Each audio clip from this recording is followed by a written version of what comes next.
Guys, today we are going to discuss the topic sets. What is sets and what is the definition of sets? What's the properties and its examples? Hope you like the video. So let's start. So we have two definitions of sets.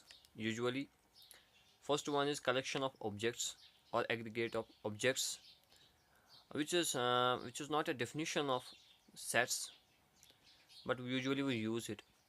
The second one is a well defined collection of objects.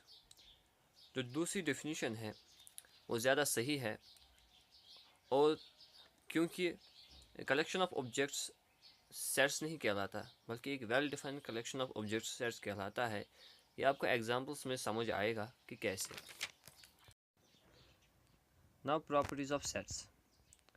If A is a element object of a set A, then we write A belongs to A.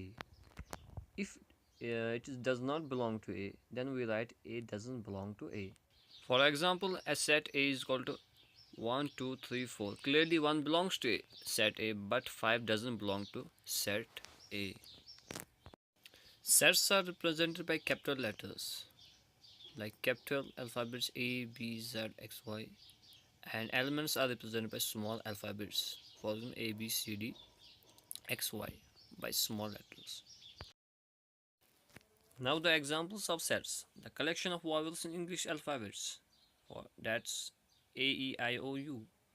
The collection of all natural numbers less than 7 is a set, and that is 1, 2, 3, 4, 5, 6.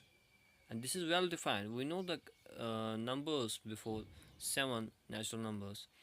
And third one is the collection of the cricketers in the world who scored about 200 runs in one day match is a set. And this is also a well-defined collection. These three are well-defined collection. That's why we define them as a set. Now we are discussing those examples of those collections which are not set. The collection of best player of the Indian cricket team is not a set because the term best player is not well defined. So the second definition, which is not a set, the collection of good peoples in the world is not a set because it is not well defined. Good peoples is not a well defined. The term is not defined, so we cannot say it is a set. Thanks for watching our video. Like and subscribe the video and comment below.